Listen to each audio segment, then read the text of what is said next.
Release of the ISM Manufacturing PMI Report. My name is Dan Zeiger. I'm a senior writer and editor for Inside Supply Management. That's Institute for Supply Management's member publication. And we're glad you've joined us as we break down the manufacturing PMI data for May. Despite war-related supply worries and inflation concerns, it can be argued that every ISM Manufacturing PMI report subindex went in the right direction in May. The PMI itself certainly did. It increased to 54%. That's its highest reading in 4 years. 16 of 18 manufacturing industries reported overall growth. But I'm going to be a little contrarian maybe a little bit today as I talk with Sue. But, some of us at ISM got reinforcement on this last week. Pay attention to the panelists' comments, and we will during this broadcast. But first, there's a lot of positive data to unpack. So let's say hello to Susan Spence. She is the chair of the ISM Manufacturing Business Survey Committee. Hey, Sue, what stood out to you this month? Good morning, everybody. Afternoon, evening, from wherever you are in the world. You had said it very well. What stood out to me was, on the whole, the improvement across the board, whether an subindex is in contraction like employment still or not. Everything went up except prices, which went down 2.5%. So listen, prices at 82.1 is still not good, but it's in the right direction. And so I felt great about that. We're in our 5th month of expansion for PMI, our 5th month of expansion for new orders, our 5th month in backlog, and now our 1st month back into expansion for new export, and imports are up. So I haven't seen a collection like that, I think, in the year I've been doing this report. As important as all that is, the sentiment with hiring versus not hiring. It's back to, for every person hiring, there's someone that's not. It was 1 to 4 months ago. Even last month, it was 1 to 1.7. So that caught my attention because we really do need that stubborn employment index to get into the 50 range. It's making its way back there with a 2.2% increase. But that's the first time I've seen the hire force managed be even in a bit. Despite that, and the percent of manufacturing sector in contraction, it's down to 2%. It's still 2% strong contraction, but last month regular contraction was 19%, and back in late summer, early fall, it was 80-something%. So we're going to talk in a minute about the comments, and you're not contrarian at all. You're just scratching your head like some of us do. But we have a trend now, not to spike, in my opinion. And if the orders continue to flow, production will stay buoyed by that. Backlog will as well. I think employment will creep back into the 50s. What can derail us? Prices are not good, even though it's down a bit. 57% of our panelists this month mentioned the volatility. It's killing them. Things have been quiet on the tariff front. Only 18% of our panelists mentioned it.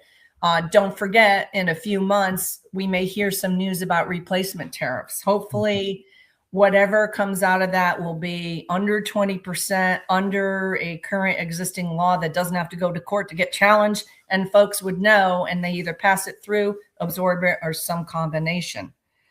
So I was happy to see the trend. I'm not at all surprised it's still mostly negative comments because prices are really killing them. Yeah.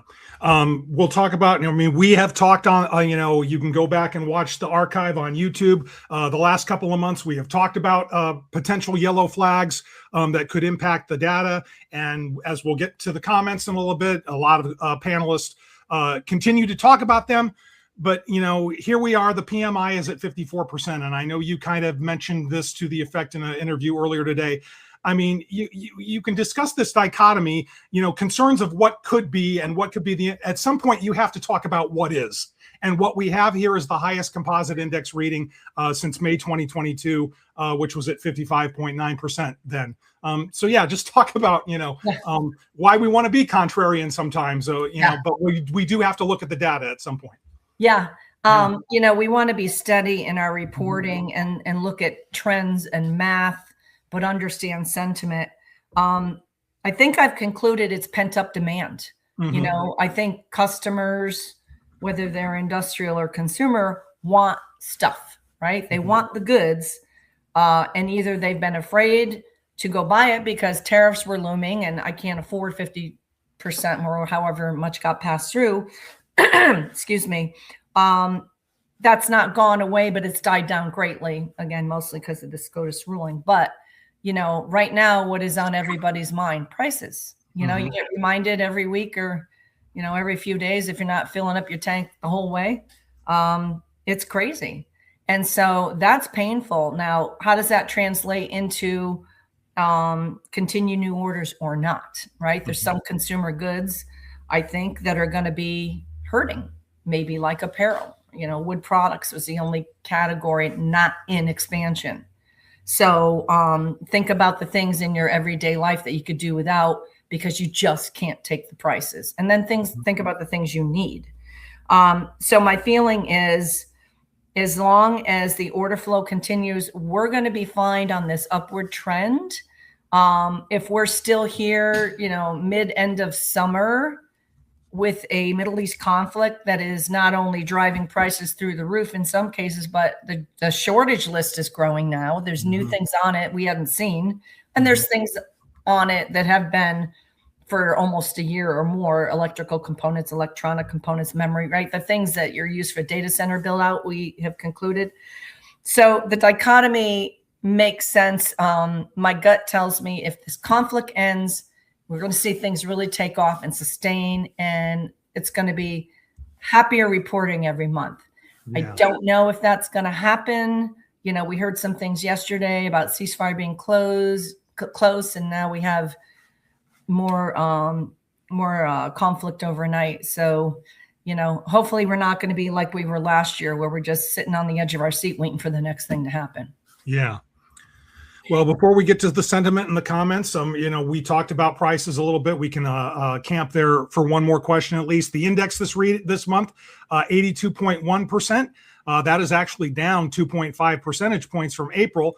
But when you alluded to the commodities list earlier, when you talk about the commodities that were up in price in May, you had 43 of them. And I had mentioned last month, I mean, that's approaching COVID levels, many commodities up in price, and a big fat zero for none listed as down. So just discuss that and, you know, where the prices situation is. Elaborate on that a little bit more.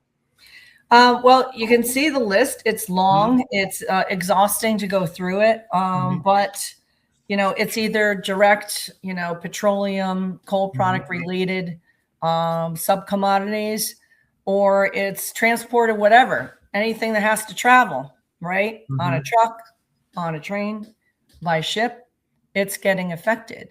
You know, I get asked once in a while, well, are some suppliers being opportunistic and passing it along because they can, because everything's up anyway? And maybe, but it's really hard to figure out what piece of that is maybe tariff related for the tariffs that did stick around, or these 150-day tariffs. All I know is the month after the Iran war broke out, this list just got huge in a hurry. I think it was probably closer to like 18, 15, and now 43. And, you know, the whole down in price, none, right? Yeah. So, and the short supply, you know, you're starting to hear things in the news about auto manufacturers, what they can't get, resin, you know, some other products. So, that can all settle down, not probably the first month after the war is gone. It'll probably take 2 to 3 months, but, you know, the world needs this to be settled for lots of reasons other than prices. It's just not good. And, you know, my contrarian, worrying mind says, you know, please don't let it go on for much longer, because you don't want it to choke off this expansion that we finally have going after a really, really rough year last year. Yeah. All right. Well, let's get to the sentiment and what some of the panelists are feeling and writing down as they communicate with us. You quoted in the report, in May, 25% of the comments were positive and 69% were negative. So that's still a pretty telling ratio. Among comments, the Iran war was mentioned in 42% and tariffs in only 18%. And I know you've got a lot to say there about how some of that uncertainty and confusion is probably starting to die down now. 57% of the panelists mentioned pricing volatility as an issue for their companies. So, kind of break down what the panelists are telling us. Yeah, sure. So the general comment sentiment is, it improved from March to April. In March, it was 1 positive comment, 2.5 negative. That died down to 2.2, a little better. And now it's kind of back up more towards 3 of the 2.7. Pricing is impacting everything, right? There was the worry about pricing impact with tariffs and how do we price our product knowing that we may have a tariff with the EU and Australia and Japan, but you don't really know. And so that it was, not really confusion, but that uncertainty had people standing still. Now they're actually getting prices and it doesn't seem to have a lot to do with the tariffs, right? And it happened so quickly and so hugely, I've lost track of what, crude is up to, but it's been so stark, right? You see it at the pump. So that's, that could very well shut off order flow, but it hasn't yet, so I think back also to our semi forecast in December, where the panelists said, we think we got 4% revenue coming, a revenue pop. And at the time it was a bit of a head scratcher because it had been not such a great year for everything else. But you know what? The demand started showing up in January. Maybe it was restocking then, but it's continued, it's sustained, and it continues to grow. And so that's despite pricing.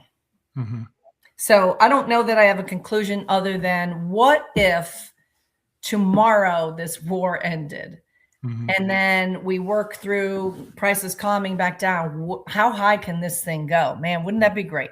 Yeah. Right? We know the stock market's at these historic highs. I know that looks back 3 months. But what if that died down and we could get people feeling better and more importantly, affording what they need to live their everyday life? Can you imagine what would happen with the manufacturing sector? Yeah. Before we get on to we always highlight a comment.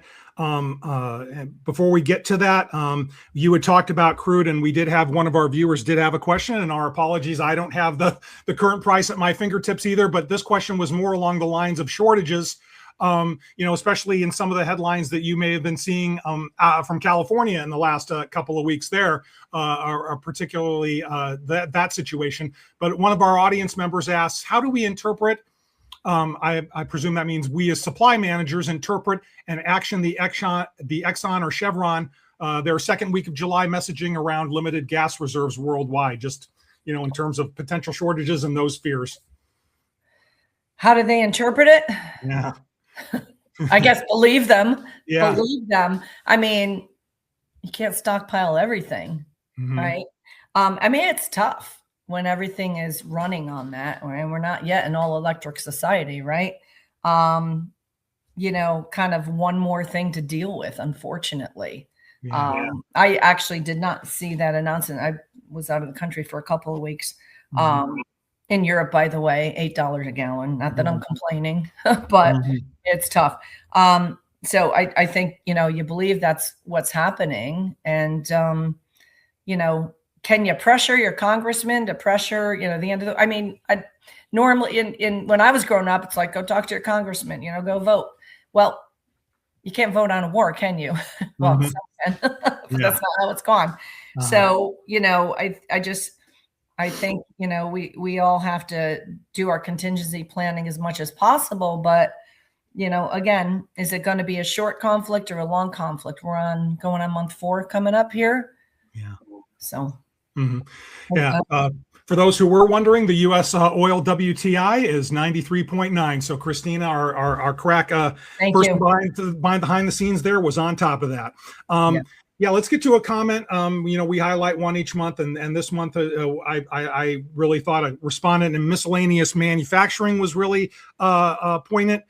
He or she wrote that the current atmosphere is one of extreme uncertainty and concern for the future in terms of price stability and longer-term supply continuity related to the Iran conflict and the Strait of Hormuz closure. So there you go, right there, concerns about oil shortages. We have a lot of negotiations in process related to requested price increases, some related to oil prices, and some are still fallout from the 2025 tariff and geopolitical climate. We typically have 10 or 11 published comments in the report every month. The word uncertainty appeared 3 times in the comments this month. Panic appeared once. I mentioned it with the report a couple months back, and we've been talking about it as we've been discussing here, the dichotomy between the data and the comments diverging so much. And we're continuing to see that. Just to, talk about that. Yeah. So I chose this comment. Miscellaneous manufacturing is not the biggest sector, but I thought the comment was well written and it mentioned everything. It has everything in it. But here's my takeaway. It's all short term. So the panelists talk about some related to oil prices still fall out from the tariff climate. And then the continuity of supply. Yeah, things are choked off as long as that strait is closed. For lots of things, not just oil, right? Fertilizers, things like that.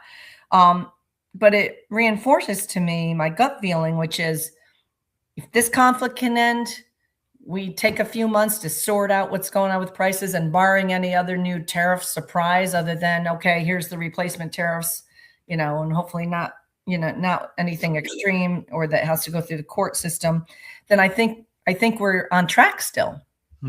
So will we lose ground because we have 43 commodities up in price and now we're having shortages that are, way more than there were several months ago. So panic and uncertainty. Panic happens when you see these prices shoot up. Uncertainty happens when you don't know what's going to happen, but things are being threatened. I don't like either environment, but so far I feel like last year was tougher in a lot of ways because you just didn't know what to expect next. There were things we had never seen before. And it was kind of like, am I in a fever dream?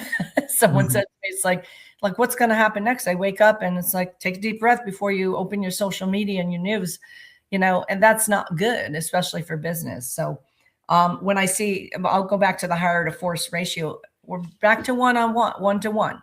And I'm seeing comments about we're finally backfilling. We're finally doing things like that. That probably is the biggest signal to me of confidence returning, is that people are finally starting to hire. Yeah. Right? Yeah. All right. Well, yeah, let's get back into that data because, as we've talked about, there are a lot more happy faces there this month, and we'll devote the rest of the broadcast to that. The demand signals that you talked about in your intro, new orders index at 56.8%. Backlog of orders, which is always a good index to see an expansion, and it was at 52.2%. They grew at faster rates, as a matter of fact. And the new export orders index also returned to expansion at 50.6%. You would mention it doesn't look like it's a blip anymore. It's something that's more sustained. So just to elaborate on that a little bit. New export orders going into expansion got me really, really excited, probably more than anything else on the page. But even if you look at the grid on page 4, even imports, we're in our 4th month of expansion. That was something, last summer, it's like, golly, it's going to come back. But 4 months in a row, it's not as good as 5 months in a row. Some of the other things are at, but 4 months in a row of imports tells me, okay, February was the SCOTUS ruling. 4 months later, it's June. We can kind of open the floodgate a little bit more. And then unfortunately, some of that stuff is getting caught in the Gulf. So that's not good. So, just when it's maybe safe to, boost up your new export orders and imports, now everything's costing more. And so maybe you have the same pricing issue you were facing with tariffs, but I don't think you have the uncertainty with the war, except for when's it going to end. Do you know what I'm saying? So exchanging one worry for the other, but, having the highest court in our land finally make a decision that, you you can't overturn that. Yes, you can do replacement, but there's a pattern now of rulings that I think have made the business people feel better. Yeah. Right. Mm-hmm. And you got a question in an interview earlier today. You were asked about, is this still, panic buying or trying to get ahead of tariffs? And you had mentioned that the comments really didn't reflect that. Just, no. Mm-hmm. Yeah, there were, last month, there were maybe 3, maybe there were 2 this month. It wasn't the majority by any means. We saw some spikes early in the year and late last year where people was like, I think it's, getting ahead of the tariff thing. But, order flow that's really difficult to like grab it. But yeah, I didn't really see that be an issue. If you look at customer inventories, that one went up the most, 3.6. Mm-hmm. So they're replenishing inventories by letting the orders go, which is driving backlog and production, which is great. But the new export orders and imports, those are probably the more interesting ones to me. They both went up 2.7. It's like, okay, people are starting to order from the US again. That's great. And so, the companies here are starting to import again. And I think it has everything to do with the big tariff question being answered and maybe a little bit getting ahead of the next one. But, depending on what section, tariff 244.1, 132, I've lost count. I don't believe those are 60-70% tariffs, but we'll see. We'll see. I know there's investigation of, that has to happen before the administration can, use that particular tariff code, but, we'll see. Hopefully we don't have a war ending and then a new tariff war starting. Right. I hope not. That's my pessimist coming out. So let's put her back in the box. Yeah. Well, with new orders, I mean, if you're a student of the data and the tables, you watch for dynamics like these, and in theory, it should happen. But with new orders up and production up, you would think the employment index would follow. And it was up 2.2 percentage points to 48.6%. Yeah. But I mean, we have been here before when it looked like it's going to break into expansion and then it does not. But as you had mentioned, the comment hire fire ratio 1-to-1 looks really good. We kind of touched on it a little bit earlier in our comments, but let's camp there for a little bit more on the employment situation. Yeah, the index itself with employment going up, that wasn't the thing that made me feel good, but it wasn't the thing that caught my attention. The 1-to-1 hire to fire ratio is the one that caught my attention. And I'm flipping through notes, pardon that. But if I go all the way back, right? The last time it was at 1-to-1, April of last year, not this year. So April of 25, hire to fire was 1-to-1. In May of 25, it was 1-to-1.4. Every person hiring 1.4 not. The ratio started getting worse, 3.1 to 3.2, 1 to 3.0, 1 to 3.4 last November, 1 to 3.0 last December. It went down to 1 to 2 in January. So it's been getting steadily better.